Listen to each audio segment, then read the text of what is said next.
Resumão da semana: a oração na prática.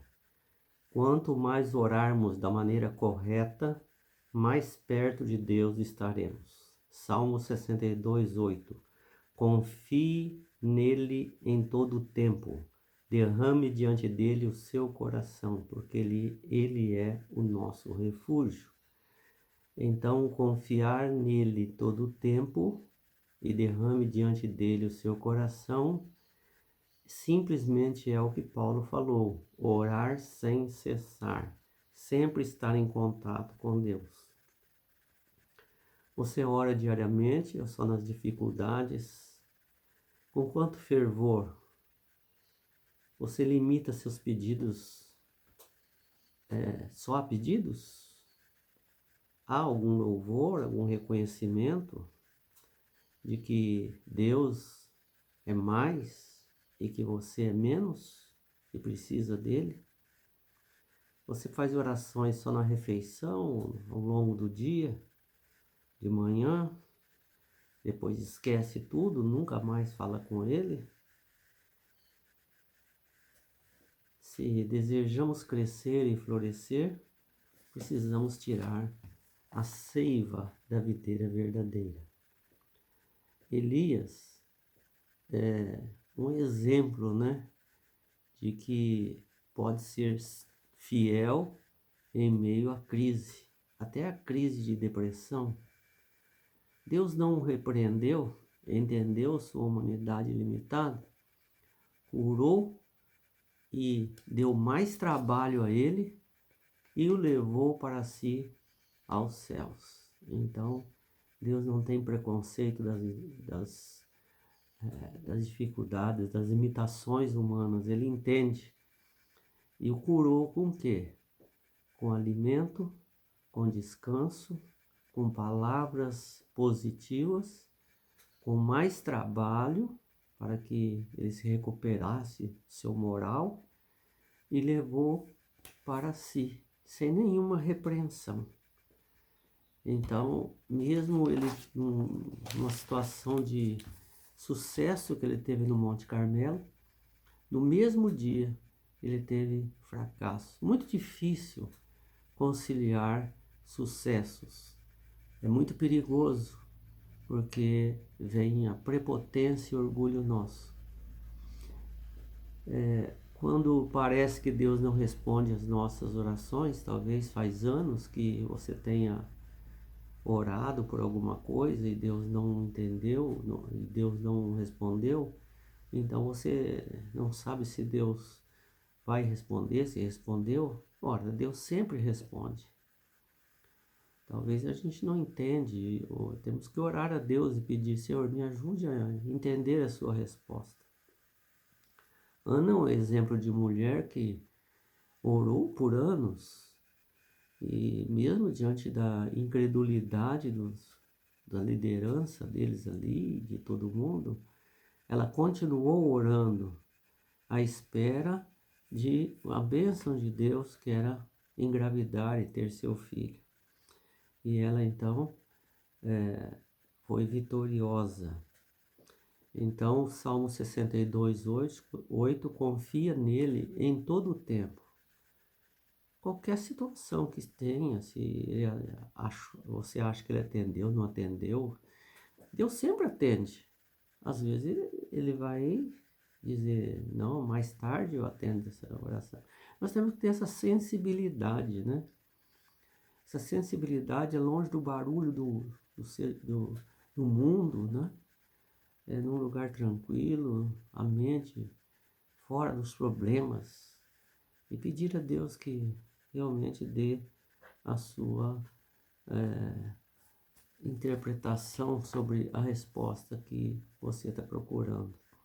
Jesus nos ensina a orar. No tempo de Jesus, as orações longas eram encenação, eram decoradas. Havia um contraste ali entre a oração de Jesus e a oração do povo que costumava fazer ali nas praças públicas, gritando. Então, os discípulos perceberam isso e perguntaram: Senhor, pediram: Senhor, nos ensine a orar. Então ele ensinou a orar com uma simplicidade, com linguagem do dia a dia, reconhecendo o Pai Nosso, reconhecendo que Deus está acima de nós, que a reverência, né, falando sobre Deus, falando sobre a volta de Jesus Cristo, venha ao teu reino, seja feita a tua vontade, ou seja, reconhecendo a soberania de Deus. Depois vem a nossa parte, né? Tudo para com Deus, agora conosco, né? O pão nosso, sustento necessário, perdoa nossas dívidas, nós necessitamos, né? Inclusive de perdoar outras pessoas. E também pedindo proteção para não deixar cair em tentação. E declarando, teu é o reino, a glória e o louvor para sempre, né? Isso é muito importante. Louvor, confissão, pedidos e ações de graças. Então, muitas vezes nossas orações reduzem só a pedidos. Mas aqui nós vemos Daniel falando, confessei os meus pecados. E além de reconhecer, ele diz, a ti pertence, né, a justiça, reconhecendo Deus, a misericórdia, o perdão. És um Deus de misericórdia, ouça a nossa oração, né? Então, Daniel usou louvor, confissão e pedido, confissão e perdão, depois pedidos, depois ele fez agradecimentos, né?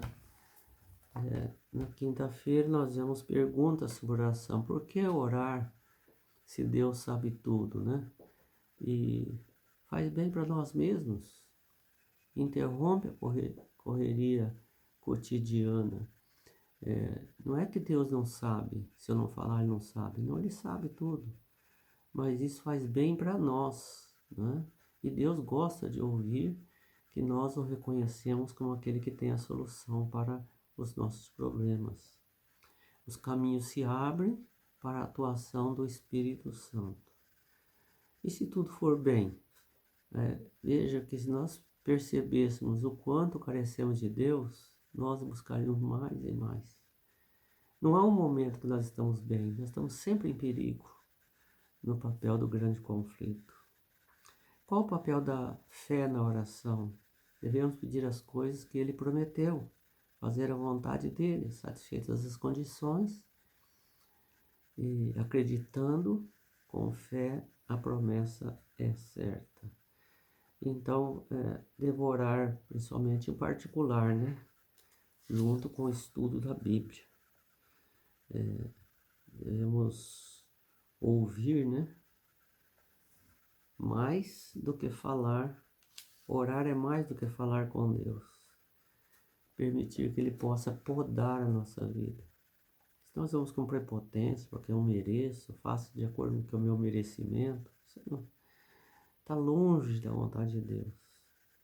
Permitir que Ele faça poda nos nossos defeitos, né? Nossas dificuldades, nossas lutas. Temos muitas necessidades de Deus. Evite esvaziar a mente com nossos próprios pensamentos, né? E sexta-feira falar mais de Jesus e menos de nós, né? Nossas orações, nosso dia a dia. E se nós ficarmos só falando em dúvidas, em medos, e querer resolver tudo antes de ter fé, as perplexidades aumentarão e se aprofundarão. Mas se voltarmos para Deus com humildade confiante, aquele que tudo vê, tudo governa, Ele atenderá ao nosso clamor. Deus é adorado lá no céu, com cânticos, e nós devemos fazer o mesmo, né? Com reverente alegria, perante o Criador, com agradecimentos. Há algo que você gostaria de mudar na sua vida de oração hoje?